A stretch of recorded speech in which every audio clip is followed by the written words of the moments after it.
Όταν πηγαίνει στην εκκλησία, λέει με τα φόβου Θεού πίστεως και αγάπης. Δεν λέει με τα αγάπης Θεού πίστεως. Δηλαδή, εάν δεν έχεις, λέμε γιατί στη Γερμανία είναι έτσι, γιατί στη Γαλλία. Πήγαινε να δεις τι αστυνομία έχουν στη Γερμανία. Είχαμε μια επικοινωνία με το Δήμο Βενετίας, με το οποίο έχουμε κάποια σχέση συνεργασίας, για το τι κάνουν αυτοί για το παρεμπόριο. Που έχει στη Βενετία, έχει παρεμπόριο χοντρό.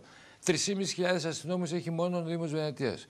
Στη Θεσσαλονίκη είχαμε 160 αστυνόμους και αυτοί πού να πρωτοπάνε εν τέλει άνθρωποι και τώρα δεν έχουμε κανέναν. Είχε αρχίσει να μπαίνει μια σειρά στα τραπεζοκαθίσματα στους κεντρικούς δρόμους. Στη Νίκη, στην Αριστοτέλους, στα μέρη που τα μαγαζιά ήταν πραγματικά ενοχλητικά. Και το ενοχλητικό είναι διπλό. Ένα είναι η κατάληψη του κοινόχρηστου χώρου και δύο είναι η μουσική. Εγώ απορώ πώς μπορούν οι άνθρωποι και πηγαίνουν στα μαγαζιά που έχουν τόσο δυνατή μουσική. Πώς αντέχουν, λέτε. Πώς αντέχουν. Να πας σε ένα νυχτερινό κέντρο και να είναι δυνατή μουσική, πας στο διάλογο. Αλλά το να πας να πιεις ένα καφέ και να μην μπορεί να μιλήσει με τον άλλον δεν γίνεται. Λοιπόν, η κατάργηση της δημοτικής αστυνομίας ήταν πλήγμα για την εφταξία στην πόλη.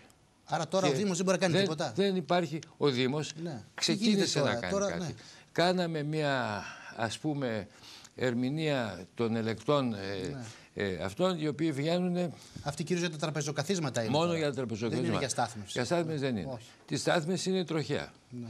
Η τροχέα, ξέρετε πόσους τροχονόμους έχει η τροχέα? 16. Ναι, τι να κάνουν 16 τροχονόμοι σε μια πόλη όπου είναι ξέφραγο αμπέλι? Να σου πω και κάτι άλλο. Ναι. Εάν έχουμε τροχονόμους και βάλουν τάξη στα διπροπακαρισμένα, στα ταξί, στις ράμπες, όπου βρούμε. Ποιος θα βάλει τάξη στα μοτοσακό και στις μοτοσυκλέτες που όχι μόνο παρκέρνουν πάνω στα πεζοδρόμια, κυκλοφορούν πάνω στα πεζοδρόμια. Κυκλοφορούν και ανεδέστατα κιόλας. Πώς θα τους βάλουμε αυτούς σε τάξη? Ένας τρόπος υπάρχει για μένα.